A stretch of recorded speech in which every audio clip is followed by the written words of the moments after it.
sport is the most beautiful, but also the most brutal thing that in life.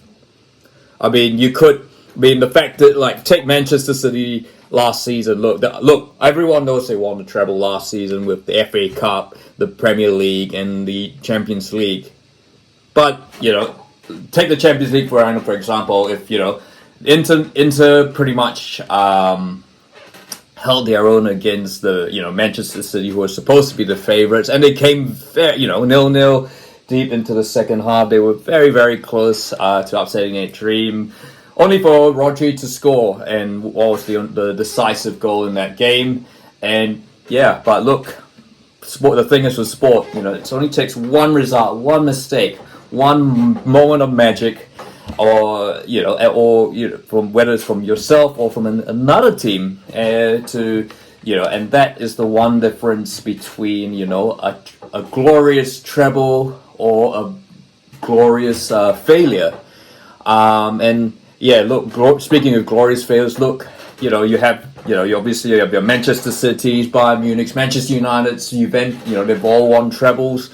But then, of course, people talk about, the other extreme, where teams have, where teams have had the chance to win 3 or 4 trophies, and, come away with, maybe nothing or not quite what they're expecting. And by the way, this video is not about Liverpool's 2021-2022 season, which, 2 trophies out of 4 is still really awesome. Look, I get it's the FA Cup and the League Cup, but, it would have been nice to win the League and the Champions League and become the first ever English side to win a historic quadruple, but, 2 trophies still, pretty awesome despite what people say.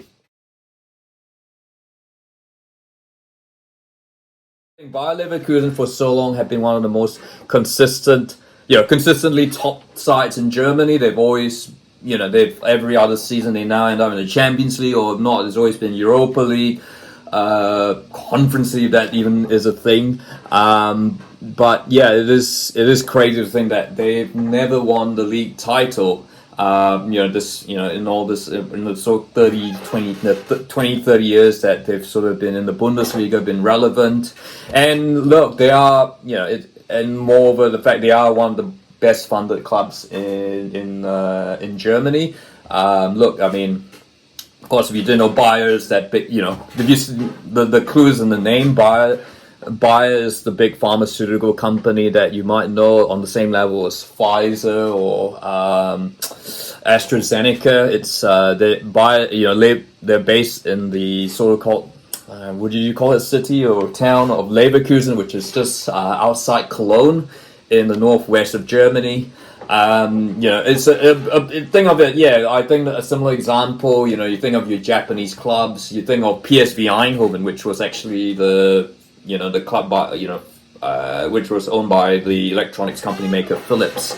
And this is Bayer Leverkusen. They have a lot of backing. Bayer, the pharmaceutical company itself has sort of stepped away from, in terms of its involvement. It used to be on they were for a long time the shirt sponsor. They featured on the shirts, but they've sort of taken a step away back, and so the club is separate. But still, the point is they are still one of the most well-funded clubs in Germany. But but look, for all that thing, the thing is with with Bayer Leverkusen, for all that money, they've never been known to be a side that has would go and spend money and go and buy buy someone like Kylian Mbappe or Cristiano Ronaldo. On the contrary, Bayer Leverkusen's always been the side. You think of they've always gone and in a good scouting network, they've gone and identified a player who has a lot of potential, could be very good. And as we talk about the 01-02 season, that side was pretty much identified by scouts through the so it's an uncut gem. Think of your close example, Brighton, Brentford. So this is going back about 21, 22 years ago now. 2000. We're going to around mid-2001, September 2000, 1st September 2001. It was a pretty interesting time for German football. Look, I guess it's sort of been a year since they crashed out of Euro 2000 in the group stages.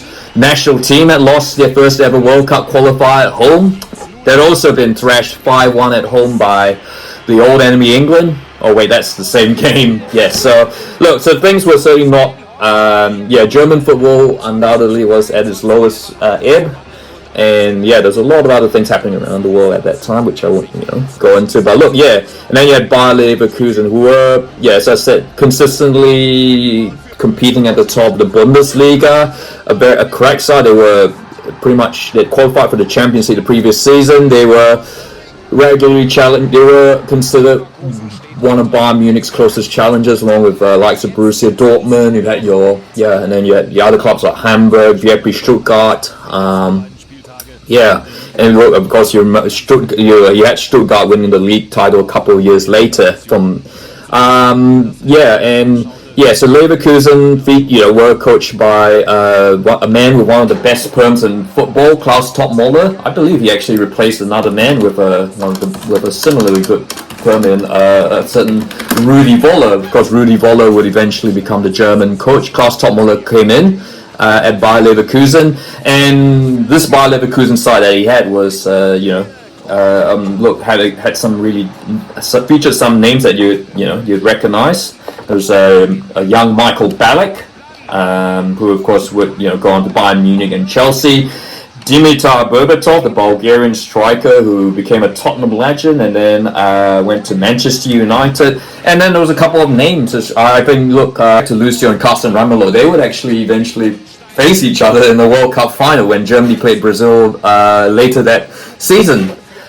So very, very talented side. And of course, my favorite name, Hans-Jörg Butt, who was actually the captain. He's a goalkeeper, and he was actually the designated penalty taker for Bayer Leverkusen. That's German football, of course. Goalkeepers over there take penalties. I guess they were trying to, precede the age of the outfield. Goalkeeper not just being someone who makes saves.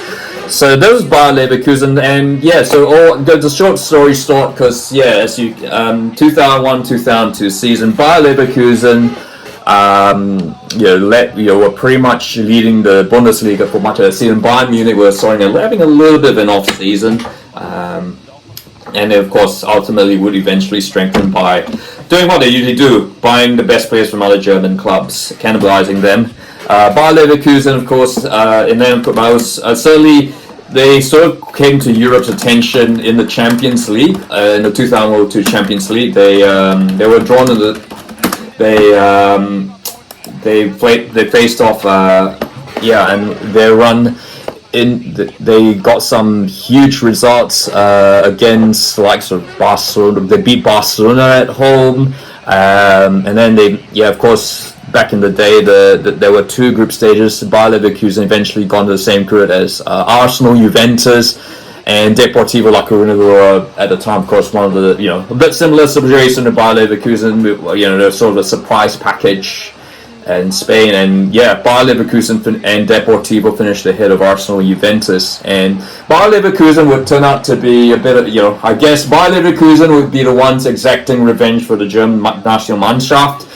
Against England, they play Liverpool in the quarterfinal against Real Madrid, and all this around the same time. Of course, they were managing a Bundesliga campaign where they only suffered their first defeat in December prior to the winter break, but they were managing all right. And then, of course, around the same time, of course, that's where the seasons the treble was starting to come into the minds of Bayer Leverkusen fans, players, and then the things started to wobble towards the end of the business end of the season. And actually, they had a home loss to Werder Bremen, and then a loss away to Nuremberg, and that's when Bayern Munich, Borussia Dortmund started to come into the picture. And they were going into the final day. Of course, the Bayer Leverkusen against Borussia Dortmund were playing away. They had Bayer Leverkusen home against Hertha Berlin. Probably the most thrilling title race you'd ever see. And they ultimately Borussia Dortmund pipped them to the post. And then a couple of days later, They played Schalke in the DFB Pokal final, and yeah, they lost that. They lost Klaus Toppmoller. He was sent off on the bench. And then the Champions League final, which look, in the Champions League final against Real Madrid is always going to be high, even though Real Madrid weren't having their best season. They had undoubtedly the best player in the world in Zinedine Zidane. And of course, yeah, the rest of it is history. That, of course, probably the greatest goal in Champions League history scored by a Real Madrid player until Gareth Bale did that bicycle kick against Liverpool. And so, yeah, from winning 3 trophies to none, and Bayer Leverkusen, and that's why, now look, amongst German football fans, Bayer Leverkusen is called the club Bayer Neverkusen, because, yeah, the particular 1 or 2 certainly highlighted, strengthened that legend, ultimately, Bayer the club went through a bit of a decline after that. So they were actually nearly relegated the following season, on the back of selling Michael Ballack and Z. Roberto to Bayern Munich. They had some injuries, key players, Karsten Ramelow, August Bernschneider, Oliver Neuville. A lot of them were sort of on the back of a very, coming back from the World Cup, they were exhausted, and Toppmoller was eventually sacked, and yeah, Bayer Leverkusen have never come close to emulating that treble or the league title until this season. So yeah, so look, I guess Bayer Leverkusen, the league title, could they win it this year? I mean, in 2024? It remains to be seen. It's going to be a tough ask. Bayern Munich with Harry Kane is still going to be a hard prospect. But look, having said that, yeah, I mean, look, I'm not going to talk about Bayer Leverkusen this season. Yeah, maybe this is a season that Bayer Neverkusen is finally put to rest. So that is it. If you like this video, feel free to like, and don't forget to subscribe.